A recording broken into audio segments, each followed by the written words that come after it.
would like the ship to go. Now.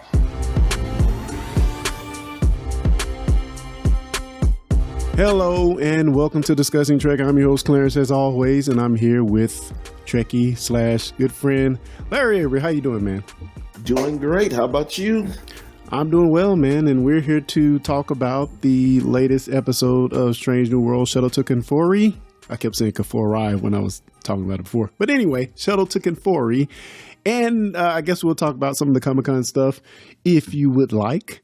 Let me just ask you off the top. Is there anything from the recent San Diego Comic-Con that really tickled your fancy, sir? Oh, not really. To be honest, I haven't really looked into it that much. For this weekend, I was working, so I haven't really seen a whole lot about it. I've heard there's some major announcement for big franchises. I know they had a pretty big rollout for Tron Ares, which I'm very hyped to see. Yes. I actually saw that trailer when I went to see First Steps. I wasn't really that wowed by it because I don't know, Tron has never really been my thing. I know it's a certain generation that just loves that, but Tron has never really, they all just seem the same to me. I don't know, man. Oh my God, that's blasphemy. Hey, man. Hey, teach their own. Clarence, what year were you born? I want to know. Hey, man, I am almost a millennial. Let me say that. So 79, man. Class of 79. 79? Yeah. Oh, you ain't no young kid. I thought you was young. Oh, come on, man.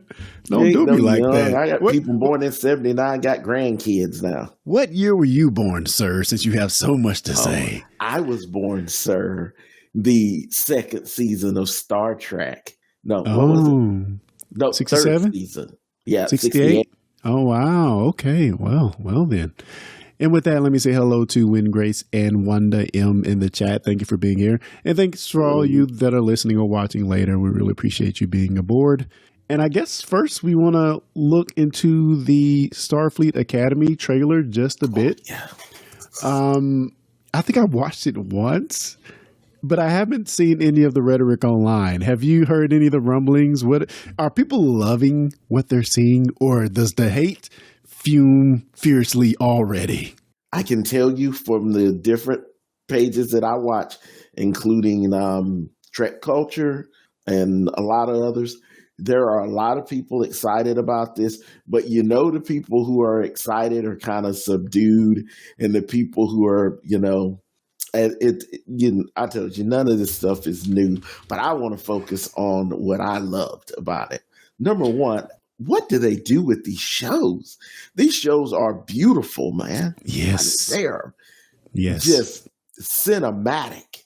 I mean, there's some characters I see. It's very much, I think, going to be a coming of age because they say in the trailer it's the first group of cadets to come back to Starfleet Academy on Earth in 120 years. I guess Since the events of the burn or right after the burn. So that's something. So everything's going to be kind of forming anew. We know Holly Hunter, Academy Award winner. She's playing a half Lanthamite. Am I saying that right? Lanthamite character like Pelia from Strange Worlds. Yes, really? She is. That is interesting. So she could, but half. Man, who God knows how old she is. She could have been back through Picard or Kirk's. Yeah. It makes me wonder how, how old she actually, like you just said, how old she is, man. And what ties she has to Canon's past. So, man, that's really, really interesting. I did not know that. One rumor we can put to rest is people were freaking out because there's a female Jim Hadar character, and that character is actually played by a comedian, a British comedian who I absolutely love. She's amazing, and but I think a lot of people were thrown off by it because she is a part Klingon, part Jim Hadar. So maybe that's the reason a female can exist. Wait. That's interesting. Maybe you can explain. We'll go through these pictures real quick because I didn't see. I saw a Klingon, but maybe this is the character you're talking about. Two different ones. So let me get the rundown real quick. Of course, this is Starfleet Academy set for premiere next year sometime, which that's very reassuring to know. Along with the 60th anniversary celebrations next year, so that's going to be cool to know. Yeah, I don't like that. The highly anticipated first look teaser featured the series' iconic campus in San Francisco, plus the new starship, an integral part of the Starfleet Academy campus, the USS Athena. In addition, new details about Starfleet Academy characters were revealed. Of course, we have Holly Hunter. She's playing a character named Nala Ake, Chancellor of Starfleet Academy and the captain of the Athena, who, like you said, is half human. Well, it just says half Lathanite. I'm guessing half human, half Lathanite. And we got the rundown of additional new cast members, as well as we have Tig Notaro, Robert Picardo coming in, Oded Fur, Admiral Vance from Star Trek Discovery. So it's good to see we still have that Star Trek Discovery DNA, and this taking place right after it. You know, we had that big People of Earth episode where kind of Starfleet / Federation have been kicked out because they were causing too much trouble. We don't want you here. And it's cool to see them go back to San Francisco, because I really didn't love that about Discovery, that they were just out there in the middle of nowhere. It's something about grounding it in real world San Francisco that makes me, that warms my heart just a little bit. Well, it should, because like I said, I've got high hopes for this show. Yes, I am enthused because I can say I'm an old dog. I've lived through so many iterations of Starfleet, and I heard the same rumblings when TNG was announced. Back then, you didn't have an internet, right? Yeah. But what we did have was Starlog magazines and all those, and you could see the fan letters. Ooh, they were not nice. The captain bald, the ship's ugly. Haters, they man. got a Klingon on the ship. That's dumb. Why's that guy got that thing on his face? Jordy.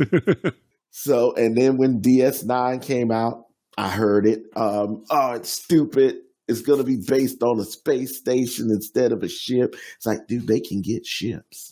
Yeah, and just to take that a little further, I'm surprised it stuck so much with Star Trek Discovery. I think people are just going to hate no matter what, man. It's a different time. Like it's certainly a different time for sure. A different time and age. But I heard that about them. Let's go to Voyager. Heard it about Voyager.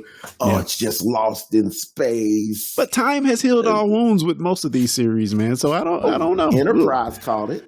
Enterprise. Yeah, everybody kept saying, "Oh, why is it that the technology looks more advanced than what they had on TOS?" And I said, "I don't know, because maybe real technology advanced." Just saying. Man. Yeah, it's so interesting with Starfleet Academy, though. I say focus on the good stuff, because you know what? I'm happy to see these new characters and meet them and find out about them. You know.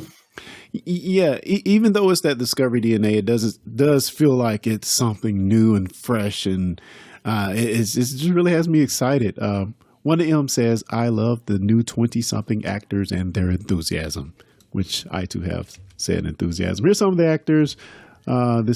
Characters named Sam, assignment USS Athena, species Casquian. Do you know what species that is? I don't know if that I do. Oh, I do know about her. Sam, she is like from a race of the holograms. Oh, I think I saw this. Yeah, because she's only a few weeks old. So I think we'll get some cool stuff between her and the Doctor. That's interesting. Both being holographic beings. Well, I guess the Doctor's hologram rights finally took hold after he made it back to the Alpha Quadrant. He's kind of, essentially... Photons be free. Oh, I'm sorry, go ahead. One of their ancestors, if you want. Only he's still here. That is interesting, man. I admit when I saw that, it kind of threw me for a loop. Wingrave said it's a new holographic species, so that'll be cool to see. Interesting. And this is Jaden Craig. species Klingon. I thought his character looked kind of cool. And he's a doctor, wants to be, aspiring to be a doctor. Yeah, that's pretty freaking cool, and it doesn't look like Takuma. So we're going back to, they didn't talk about Klingons for the longest in the Discovery era. We ain't talking about that. But is this the first Klingon we've seen since they went to the future? Remember Strange New Worlds? Well, I'm talking about since they went to the future. Because remember, after they went to the future, they would never talk about this Klingons. might be. I don't remember seeing any other Klingons. Those suits are kind of fresh too. I like those suits. And this is Caleb Mir, a human, focus undeclared. Pretty cool as well. I like the little Academy insignia thing too. Looks pretty cool. It's kind of upside down. I like wings. their outfits. I said keep the cadets in the gray and let the officers handle the color. Yeah, agreed. And this is Darum Rami, which is Keonian. Do we know what that is? I do not. See, that's the cool thing. Bring in some new species, man. Yeah, for sure. And this is Genesis Leith, which is Darsha species. Mm-hmm. Another cool looking character. Is she kind of reminded me, I don't think it's the same species, of the species that we saw it in Star Trek Picard. Doge, you remember Doge? She was with one of them. Yeah, I think so. Killed. Yeah, so I'm not sure if that's the one, but they look a little bit like that.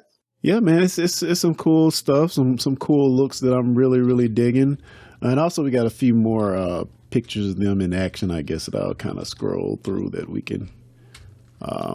If I can get to, let's see here. Let's jump back for a minute. So, is this teenage angst that I see going on right here? I don't know. This seems, looks like he's trying to rally the troops. I don't know. It seems interesting here. This is another beautifully staged picture. I like the names on the background here. I haven't took the time to see. I see B'Elanna Torres back there. Interesting. Did you? Okay. Where is it? Top or bottom? It's at the top right. Lieutenant Commander B'Elanna Torres. Oh, sweet. Commander Beckett Mariner. Cool. Yeah. Like right beside, on the right side. You know what it looks like? It looks like inside Starfleet, Star Trek Online. They actually have a thing in Space Dock around Earth. And it's a thing that pays tribute to all the Star Trek members we've lost. Oh, man. And it's just a rump of everybody. I mean, people who were just in one episode. It's really beautiful. And do I see Captain Decker there? Is his name Will Decker? Is that his first name? Decker. Okay. Yeah, that's Captain Decker. Wow, I need Carol Freeman's on there at the bottom. And, Carol Freeman at the bottom on the left. So I need to go through this and pick out these names. That's pretty freaking cool. I'm sure somebody's going to have a breakdown picking out all these. They will. Would we be cool. Star Trek fans if we didn't? Yes. And this is cool here. We see Admiral Vance here with some other character. I like the cherry blossoms in the rotunda, whatever we're going to call in this section. It's pretty cool. And Hugh Culber's on the wall too. Oh, man. I hope that doesn't mean he's dead either. Did we miss Hugh Culber? Oh, he is. Commander Hugh Culber. Now, do we know how far this is after Discovery? Because my impression is that it's immediately after. Before the coda, but immediately after Discovery. Yeah. Man, that sucks if Culber is dead. Please don't let Culber be dead. Please don't let him be dead, man. Oh, man. That's going to ruin my day. Of course, we have Robert Picardo, the EMH himself, making a return. Maybe they found him in the vault on that planet Living Witness and brought him back. Because, I asked Tim Russ about that when I met him. I said, dude, what was it like? That's one of my favorite episodes of all time. It's a great episode. He gave some insight on that they had two different endings. Oh, really? Yeah, at one point. But I didn't really get into the other ending, but there was another way they were thinking about going. Interesting. And as you said, all these pictures just look freaking That's what I was beautiful. talking about. So this is the Jemadar character. This half Jemadar, half Klingon, according to the Command breakdown. officer. Yeah, that's interesting. Half Klingon. Yeah, Interesting. Like I said, she is a British comedian, but I think her people are from Nigeria. It's Gina, and I'm always butcher her name. Ashir. Mm-hmm. I don't know if I've heard her. I'm familiar with her. She's really good. Interesting. Yeah, man, they're really getting me amped up for this. And of course, Tig Notaro back. Jet Reno. Yes. I love her. And I like the new suits. They look pretty cool, man. It's like a cross between Lower Decks and I don't know. See, and that upsets me. How you gonna like that and not like Tron? That looks like a Tron. That looks like right out of Tron, man. Maybe I just don't like Jared Leto, man. Did you ever think about Don't be blasphemous, sir. Oh, did you see what's the vampire? Did you see Morpheus? Okay, we don't talk about that. So, oh man, I need to pick apart these pictures in the background. But this room, I guess this is. I like that starship setup. That's kind of, or it might not be a starship, but it looks like they're building a lot of sets, which I really, this. I guess this could be the AR wall, but it looks like a set to me. So if they're building a lot of sets, I'm down for it. Somebody commented, I don't know how true this is. I know Wing Grace could probably verify that, but somebody said on one of the shows, it might have been Trek Culture, that the main set up at the Academy is the biggest set they've ever built in Star Trek. Wow. Interesting. So don't know if that's true, but that's what they were saying. And this is filmed in Toronto, I would assume, where Discovery was. I would say, yeah. Let's see if we got anything else new here. Okay, we have El Capitan here. Look at her. If you get a chance, I don't know if it'll show it. When she sits in the chair, the panels on where her hands are just flat. So I'm thinking it's that matter, what do you call it? Programmable matter. Yeah, that would be cool. Huh. Oh, man. Looks like in a totally different subject, I guess back to our Tron talk. Looks like Jared Leto has been a naughty boy, according to Wingrace. Unconfirmed rumor, I guess. That's everybody now. They all breaking my heart. Oh, boy. Come on, man. Well, it's just Wingrace just said this is why we definitely ain't going to get Andy Dick back on the show. He's one of my favorite episodes. God, that's one of my. I love that episode. Yeah, he's got in. Let's just say a lot of trouble. Oh my God! And here we have Paul Giamatti. Love Paul Giamatti. Yeah, I hope that he gets a little more love than what's the character we had in the last season of Picard? That actor that played the villain. I'm forgetting her name, but that's what's his name's daughter who played Kang. What's Plummer? Yeah, I can't remember. Christopher Plummer's daughter, Amanda Plummer. And I can't even remember the character's name. I guess it really didn't make an impact for me. But I hated that, like, in spoilers for Picard season 3, who hasn't seen it? They kind of just threw her asunder. She wasn't really. I thought she would have been more impactful. I think the fact that Paul Giamatti is on here, he's a huge Star Trek fan. I think they're going to use him wisely. And he's not I don't think he's an easy actor to get. But yeah, it's cool to see him in Star Trek, and hopefully they use him well. Yeah, Amanda Plummer, as Win Grace says in the chat here. Yeah, that's what I'm saying. It's Christopher Plummer's daughter. Mm. You know who he played, right? No. Chancellor, man. Oh. The Klingon Chancellor. Oh, really? Yes. In the undiscovered country. Oh, and this is my girl. And this is one of the reasons I would have loved this show so much. Oh, wait a minute. Did he play Kang? Which one did he play? Help me, Wayne Grace. I'm getting old. He might have played Vatic was the character's name that she played. Oh, okay. But yeah, this is you got my girl in here. I love so much. Orphan Black fans everywhere rejoice. Tatiana Maslany in freaking Star Trek, man. I'm so happy about that now. Is she dude. Really? Yes. Wait, I didn't know about this. Yes. This is Tatiana Maslany, man. Okay, that's not in the trailer though.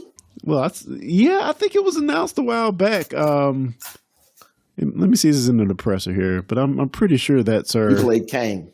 Thank you, sir. I'm sure that's Tatiana Maslany, unless I'm just tripping. I could be tripping. Don't play with me like that.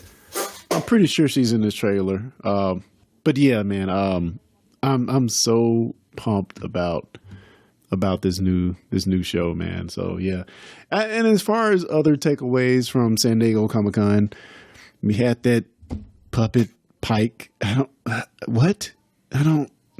that's something that Wingrace predicted, which I learned about. I didn't remember him predicting it, but Tasha mentioned it in her chat, in her Discord, that Wingrace had mentioned it before. So I guess that's cool. If people hated the musical episode, they are gonna crap on the puppet episode. Thoughts, Larry? You know what? I am not a fan of musicals in shows that are not musical, like Glee. Glee is a musical show, or was. Mm-hmm. It makes sense, but you know what? Sometimes you gotta wait, because I watched Buffy the Vampire Slayer musical episode. It was amazing. Xena also did a musical, amazing, and the Star Trek episode we just saw did a musical. And I loved it. Didn't think I would, but did. Yeah, I mean, musical is one thing, but Muppets Take Manhattan is something totally different. Man, come on. It's Star Trek. But no, just no. Listen. I'm gonna tell anybody who has problems with Star Trek doing weird stuff. If they do not understand the weirdness of Star Trek, I can't help you.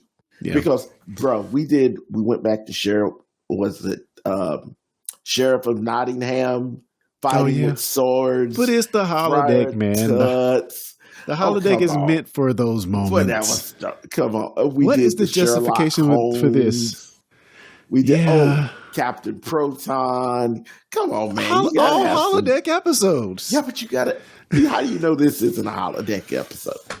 Okay, I will stand back and we'll see. We'll see. It may be dumb, but that's why Star Trek's beautiful. We're not afraid to be dumb. Indeed. All I'm saying, Spock's brain. Don't test me. I'll make you watch it. You don't want to. Trust me. I don't want to watch it again. No, I don't think.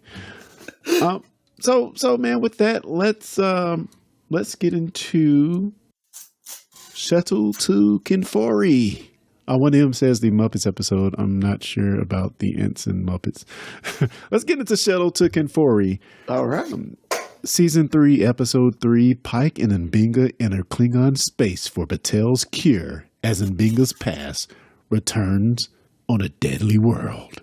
So I laughed so hard as I watched this, because when I mentioned this just last week, I guess, it specifically told me don't call them zombies. So when M'Benga says that in the episode, I just was cracking the frick up, man. Like, oh, that's what Larry just told me. I know these things, sir.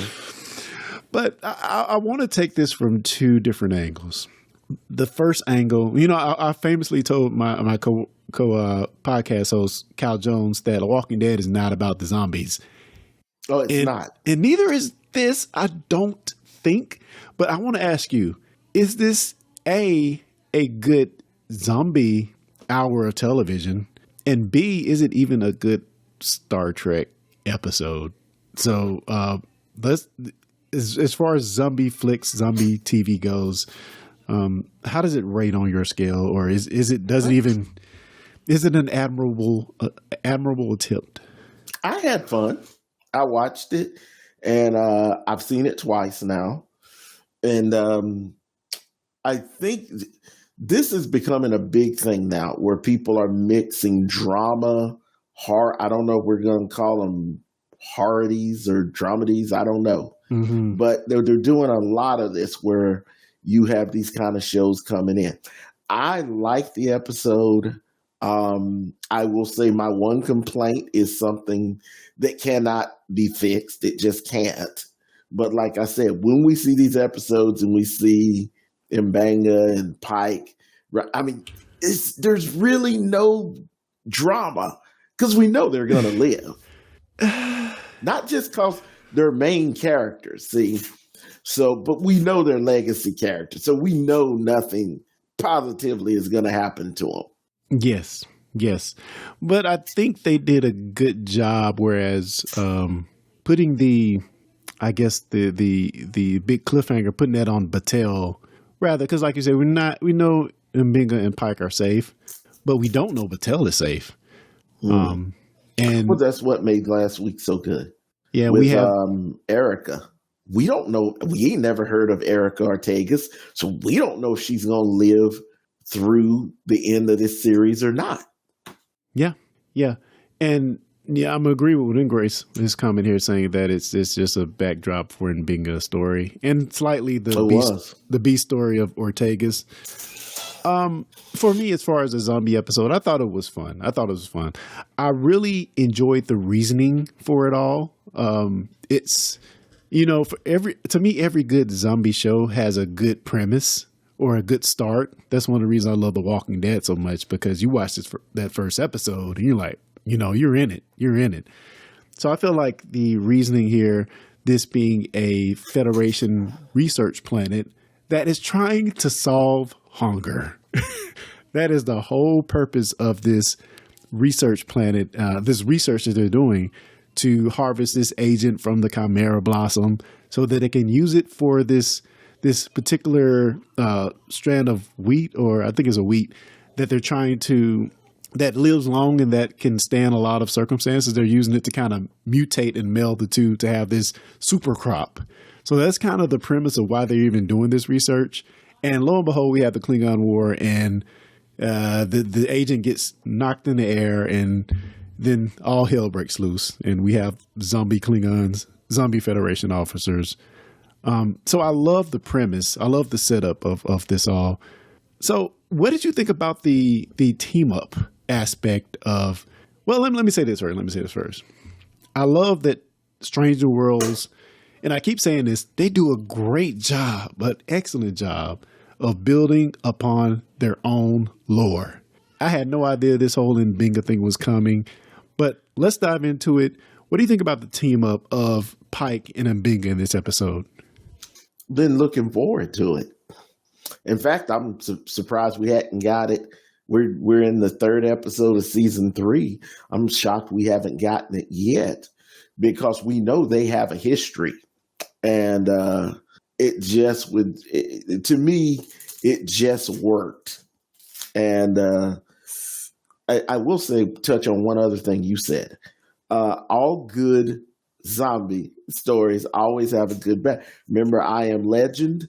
They had found a cure for cancer, and then it mutated and everything. So I love the fact that they do give you a reason why. I mean, they never explain why they're eating people, but it is what it is. And I love the Klingon character. The daughter of Doc Ra, Ambassador Doc Ra, from the episode Under the Cloak of War. I remember when we reviewed this episode, and we both were, I guess, whoever we had on the panel, we were wondering, did Mbinga kill Doc Ra, or did he commit suicide? I always felt it was probably highly unlikely that he committed suicide, because Klingon honor and all that good stuff. But yeah, we get the revelation that Mbinga, he might be the darkest character we have on this series, man. He's really surprising. That seems like he sits right below the surface, and is a beast ready to come out. What did you think about that? Because I was honestly surprised by his embracing that confession so much. Because he showed Pike, he showed Doc Ra's daughter that I'm a beast, bro. Don't mess with me. Hey, you know what? I love him being a story, but it's hard for me. I actually went back and watched the old TMG. He's totally different. He's totally different. And it was so weird, because it's like, yeah, I just can't imagine that guy. And Chapel's with him. Him and Christine are together when they're trying to help Spock. And I said, yeah, I just can't imagine these two just taking down people in battle. But you know what? I'm here for it. We've retconned it. I'm at peace with it, you know? I don't, man. He slapped Spock pretty good. Yeah, well, see, that was that pent up rage from fighting them zombies a few years ago. Oh, 1M says that the Klingon character was terrific. I don't know. For me, I love the idea of the character, but there was just something about how the character was. I don't know if it's a costume or something about it felt more cosplay to me than actual Klingon. I don't know. Maybe there's just Really? me. Yeah. I loved her, man. She reminded, I always say this, but she reminded me of a character from the game where she's just very like, look, man, like you killed my father and you took his honor. You didn't give him an honorable death. Well, you're here to avenge your dad. Nah, I hated him. But you messed with my family's honor. I'm glad he did. But I like that. It's like, yeah, I'm glad he did. But Yeah. I got to kill you because, you know, family. Like I said, I loved all the motivation behind it. And I even thought the fight was pretty interesting that they had the whole hold the whip belt thing. I thought that was pretty cool as well. And, you know, when she shot Pike in the leg, she was like, nah, we got some business to do here before you run off. I even thought that was excellent. Stabbed him. Oh, she stabbed him. You're right. She stabbed him in the leg. Which I didn't see coming. I thought it was going to be like, what? She stabbed Pike. I was like, oh, hey. Yeah, so good. Yeah, I'm here for that. And just that idea of them, you know, most zombie shows, they're always running. They get high sometimes just to get away. And they're on the roof of this building. And I just thought it looked pretty awesome how we have all the Klingon zombie Federation officers like surrounding this force field enclosure that I thought was pretty well done as well. So yeah, I thought the way it looked really good. And good use of the AR wall in this instance. In any good zombie show episode, you gotta have somebody that leaves somebody else behind for the zombies to get so they can get away. Yeah. You gotta have that one. Yeah. And that's kind of what she did to one of her boys. She just like whoop, pushed it. It's like, yep. Got to have somebody you're slightly faster than or better than. Let me go back to the Mbinga Pike team up of it all. I really did not have a sense that they were that close. What episode did we get that in? Well, in the first episode, we know they went mountain climbing, or they visited each other's different areas on Earth. He went to the Mojave with Pike, and he went to Kenya. That totally escaped me. Okay, but at the same time, I think there's more history there. I think maybe just stuff because they know each other really well. I mean, that is cool. That is cool. But you know, and I think this is even the case for Pike. In us too. I mean, he doesn't know Mbinga as well as he think he does.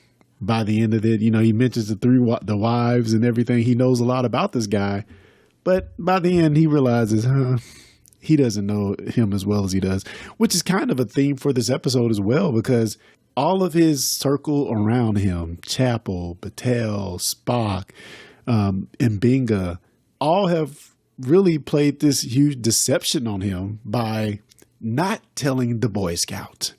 Now, let me tell you, when I was up and coming, I guess in my college years, you know, I'm a preacher's son, you know, and I was kind of the good guy of the group, which is not indicative of most preacher sons I know, preacher's kids.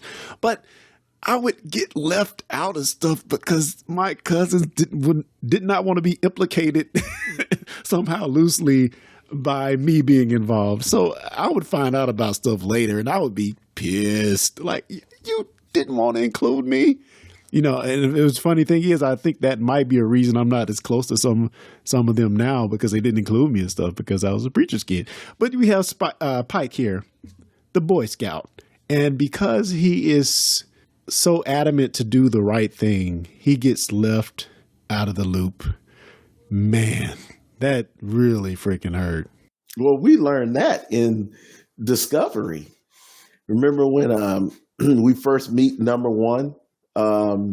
with Rebecca Romaine. Mm-hmm. And she comes on and she says, "Oh, yeah, I got this." And he said, "Where did that come from?" She said, "Better you don't ask." Yeah. So she goes outside the lines and does what she has to. Yeah, at least he still knew something was going on. He went to this planet to get this Chimera Blossom under total deception, where we find out that they plan to fuse the Gorn DNA with Batel's human DNA to allow her to survive. And she even makes a statement, "Hey, you're not the one fighting for your life here. You know, I'm trying to do anything I can to live." So, yeah, I just really felt bad for Pike, man, because this is the second time he's went on an unsanctioned mission this season alone. And, man, he just really, I think Pike is going to be off kilter for most of this season. Maybe that's very intentional. That, you know, of course, in Gemini Part 2, he felt off kilter. I just feel like he's going to be off his game this season. That's kind of what we're setting up for.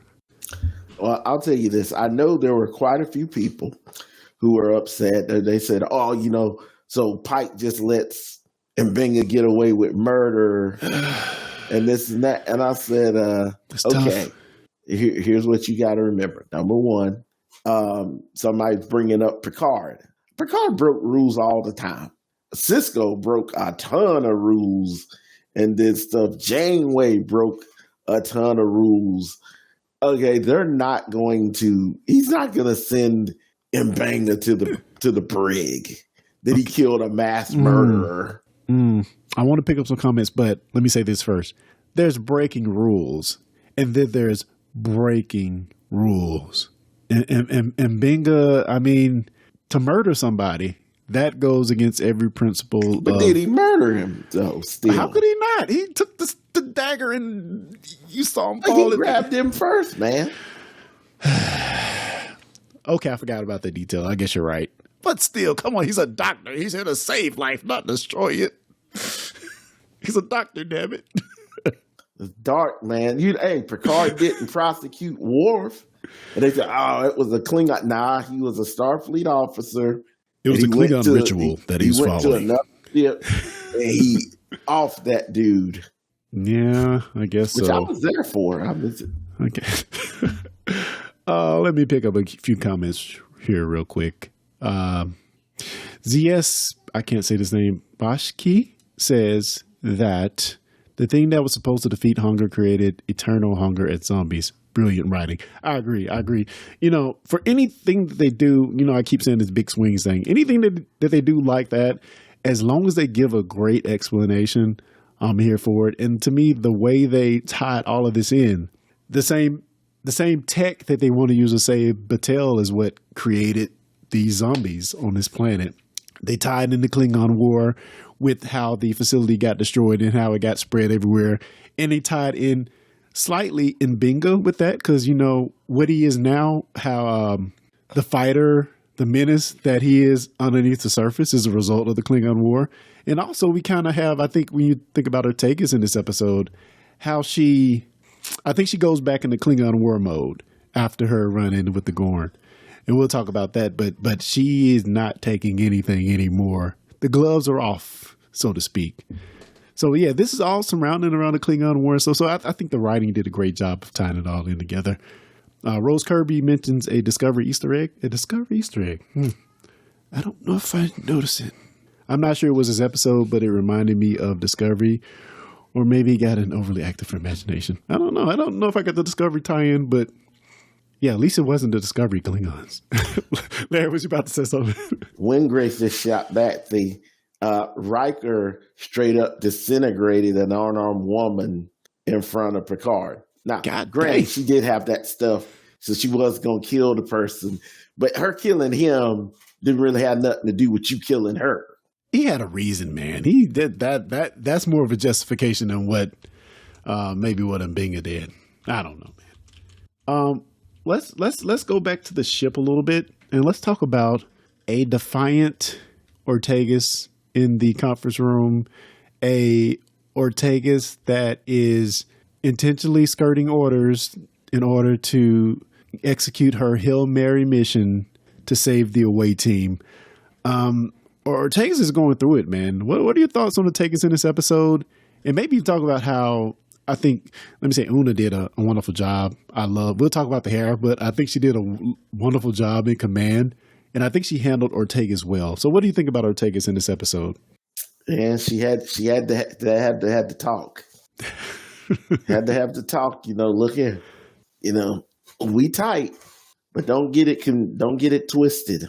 I'm sitting in the center seat. You do what I tell you. And I love that from the simple fact, I'm being funny, but you got to have the conflict. It's just like when Data had to set Worf straight that time when he was in command of the ship and Worf is questioning everything he's doing. And he finally said, look, man, I love this too. Not often in Star Trek do we get to see the gravity get knocked out. That was pretty cool. But yeah, I'm here for the Erica thing. I don't think it should just be over with the trauma that she went through. I think that's going to take a while to heal. And I agree. I thought they did an excellent job of showing, she almost got killed. She got, half of her hand eaten away by acid. And then she got gutted. Yeah, she got gutted as well. So her trauma is definitely justified in this episode. So, I can't even be mad about that. I think they did an excellent job of showing it. Now, I don't really want to see her continue to disobey orders, because that's one of my perks of Strange New Worlds, is because the quippiness, the joy of Erica Ortega is one of the things I really love about the show. So I hope that it doesn't continue for too long, just because I'm being selfish here, because I think the energy between her and Pike on Bridge is one of my favorite things about the show for sure. I like how I really like, and somebody else just touched on that, and they brought up La'an. I really like La'an's progression through this season so far. I like that we're not just painting her as the angry young woman anymore. We're getting to see that, because the actress she's amazing. First saw her on Doctor Who. Oh yeah. That's the first time I ever saw her. First time I saw her too. But she was amazing, just to see how the writing is really moving her along. Like, they're just not letting her stay this, pent up angry. She's kind of taken to the crew. She's kind of embraced being part of this collective of all these, different people.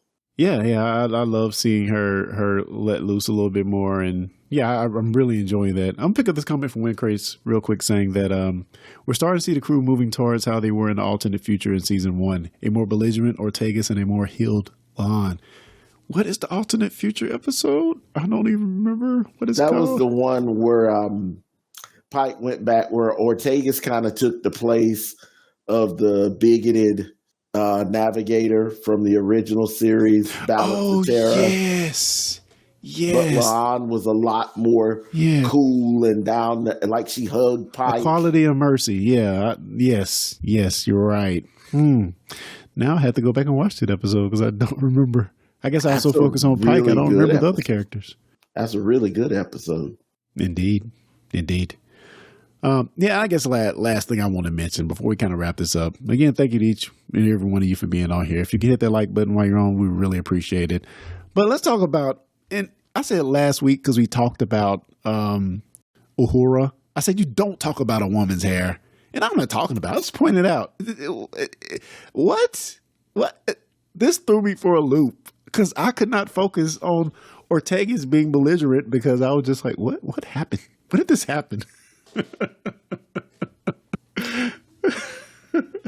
Are you sure this hadn't been doctored?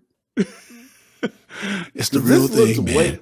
Believe me, it didn't look great, but I didn't think it looked that bad. It's the real thing, man. It like really happened. All of it. Friar Tut thing. Yeah, so we will stay tuned to see No, we're not going to talk about hair anymore. But I did want to mention it because we talked about Aurora last week. Hey, so don't start with the hair. Good Lord. Somebody left a Discovery comment, and I will never forget it as long as my life.